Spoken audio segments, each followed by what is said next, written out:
জাতীয়তাবাদী ও কেন্দ্রীয় কমিটির পক্ষ থেকে ঘোষিত কর্মসূচির ধারাবাহিকতায় আজকে কিশোরগঞ্জ জেলা বিএনপির উদ্যোগে ঐতিহ্যবাহী পুরাতন স্টেডিয়ামের এই জনসমাবেশে সম্মানিত প্রধান অতিথি কিশোরগঞ্জের কৃতি সন্তান বিএনপি চেয়ারপারসনের অন্যতম উপদেষ্টা কাউন্সিলের অন্যতম উপদেষ্টা আমাদের শ্রদ্ধেয় বড় ভাই অত্যন্ত দুঃখের বার্তা প্রখ্যাত আইনজীবী অ্যাডভোকেট ফজলুর রহমান ফজলু ভাই মঞ্চ অভিষিক্ত আমার সহকর্মী সহযোদ্ধা আজকের এই জনসভার বিশেষ অতিথি বিএনপি জাতীয় নির্বাহী কমিটির অন্যতম সাংগঠনিক সম্পাদক ময়মনসিংহ মহানগর বিএনপির সিনিয়র যুগ্ম আহ্বায়ক জনাব আবহাওয়া খন্ড জাতীয় নির্বাহী কমিটির সম্মানিত সদস্যবৃন্দ জেলা বিএনপির গুরুত্বপূর্ণ নেতৃবৃন্দ জেলা বিএনপির সাধারণ সম্পাদক সহ বিভিন্ন পর্যায়ের সহসভাপতি ভাইস প্রেসিডেন্ট সম্পাদক সহ সম্পাদক সহ আমার কিশোরগঞ্জ জেলার অধীনস্থ 21টা ইউনিটের বিএনপি সভাপতি সেক্রেটারি সহ সর্বস্তরের নেতাকর্মী ভাইয়েরা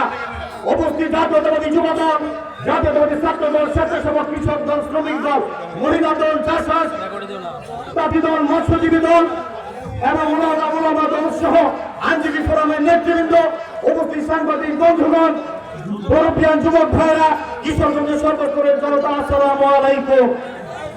প্রিয় উপস্থিতি, আজকে প্রথমে আমি আপনাদেরকে ধন্যবাদ জানাই।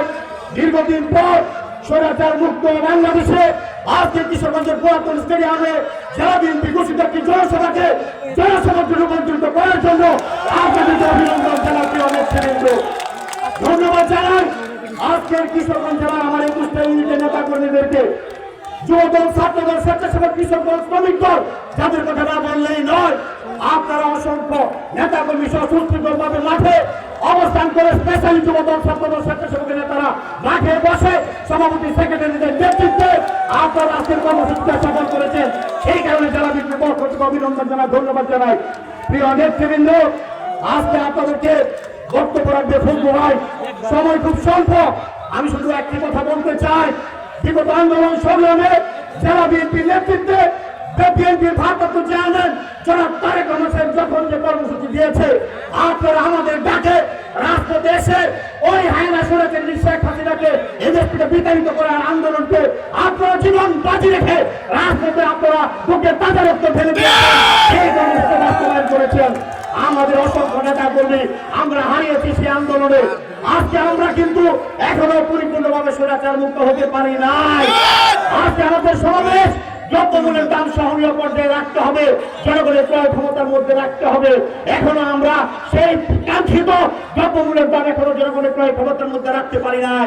আমাদের দাবি অবনতি আইন শৃঙ্খলা পরিস্থিতি যেরকম উন্নত হওয়া দরকার, এখনো সেই পরিস্থিতি উন্নতির পর্যায়ে আমরা দেখতে পারি নাই। আমাদের দাবি ওই ফ্যাসিস্ট সরকারের দূষণরা এখনো রাষ্ট্রের বিরুদ্ধে, সরকারের বিরুদ্ধে দেশের গণতন্ত্রের পন্থায় যে ফিরে যাওয়ার প্রক্রিয়া চলছে সেটাকে বাধাগ্রস্ত করার জন্য ষড়যন্ত্র করছে। আজকে আমরা বলতে চাই ওই দূষণদেরকে, আজকে যারা আমার মায়ের মুখ খালি করেছে, যারা আমার বোনের মুখ খালি করেছে, যারা আমার ভাইয়ের রক্ত জড়িয়েছে পিলদার রাজপথে, যারা আমাদেরকে মামলা দিয়ে হামলা দিয়ে অত্যাচার জুলুম করেছে, এদেশের মানুষের উপর জগদ্দল পাথরের মতো চেপে বসেছে, ওই স্বৈরাচারী হাসিনা সহ তার দূষণরা বাংলাদেশের মাটিতে আর কোনদিন ঠাঁই পাবে না, ঠাঁই পাবে না। তাই আপনারা সজাগ থাকবেন, ঐক্যবদ্ধ থাকবেন। আমাদের সংগ্রাম, আমাদের যুদ্ধ এখনো শেষ হয়ে যায় নাই। কারণ যতক্ষণ পর্যন্ত আমরা মানুষের ভোটের অধিকার, ভাতের অধিকার ফিরিয়ে দিতে না পেরেছি, ততক্ষণ পর্যন্ত বিএনপির ভারপ্রাপ্ত চেয়ারম্যানের নেতৃত্বে আমাদের সে আন্দোলন চলমান আছে, আন্দোলন অব্যাহত আছে। প্রিয় নেতৃবৃন্দ, আজকে আমি বলতে চাই, অনেকে অনেক কথা বলেন বিএনপি শুধু নির্বাচন চায়, বিএনপি ক্ষমতার জন্য মাথা খারাপ হয়ে গেছে। আজকে আপনাদেরকে বলতে চাই, আজকে যারা ওই কথা বলেন আপনাদের মায়ের চেয়ে মাসির দরদ বেশি। এই বিএনপি ভোটের অধিকারের জন্য, মানুষের অধিকারের জন্য, গণতন্ত্রের জন্য সংগ্রাম করেছে, জীবন দিয়েছে। 1,50,000 মামলা, 50 লক্ষ আসামি হয়েছে বিএনপি। তারপরেও পরিবার ছেড়ে, পরিবার ছেড়ে, সবকিছু ছেড়ে, সমস্ত জীবনের মায়া ছেড়ে আমরা মানুষের ভোটের অধিকারের জন্য সংগ্রাম করেছি। আজকে এদেশের মানুষ 14 সালে ভোট দিতে পারে নাই, 18 সালে ভোট দিতে পারে নাই, 24 সালে ভোট দিতে পারে নাই। আমরা সেই কারণে ভোটের জন্য আজকে আমরা দাবি জানাচ্ছি অতি দ্রুত প্রয়োজনীয় সংস্কার সেরে আপনারা নির্বাচনের রোডম্যাপ ডিক্লেয়ার করুন। এদেশের মানুষ ভোটের অধিকার নিশ্চিত করতে চায়, আমরাও সংস্কার চাই, কিন্তু আজকে সংস্কার করে অনন্তকাল ক্ষমতায় থাকবেন আর রাষ্ট্রীয় ক্ষমতায় থেকে দল গঠন করবেন, দলের পৃষ্ঠপোষকতা করবেন, এই বাংলাদেশের মানুষ এটা মেনে নেবে না। আজকে আমরা বলতে চাই আমরা রাজপথে আছি, রাজপথে থাকবো।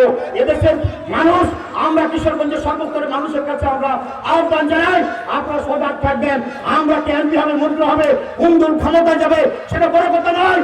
আমরা ঐক্যবদ্ধ ভাবে আজকে দেশের সর্বস্তরের মানুষ, গণতান্ত্রিক রাজনৈতিক শক্তি, আমরা যেই ভীষণ দিয়ে আমরা আন্দোলন করেছি, সেই আন্দোলনের মূল লক্ষ্যে পৌঁছে না পর্যন্ত বিএনপির ভারপ্রাপ্ত চেয়ারম্যানের নেতৃত্বে আমরা ঐক্যবদ্ধ আছি। আমাদের কর্মসূচির সামনে দিকে এগিয়ে নিয়ে যাব।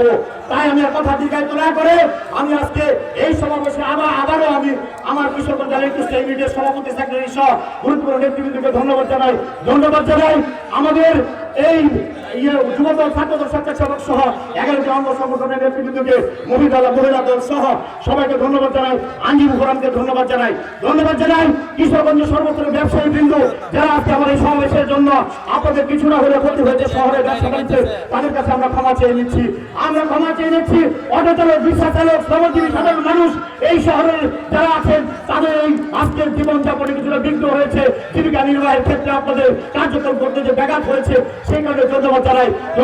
জেলা প্রশাসন, সিভিল প্রশাসন, উপজেলা প্রশাসন, পুলিশ প্রশাসন সহ আইন শৃঙ্খলা বাহিনীর সর্বস্তরের কর্মকর্তাকে ধন্যবাদ জানাই। সাংবাদিক, ইলেকট্রনিক প্রিন্ট মিডিয়ার নেতৃবৃন্দ, সাংবাদিক বন্ধুদেরকে ধন্যবাদ জানাই স্টেডিয়াম কর্তৃপক্ষকে।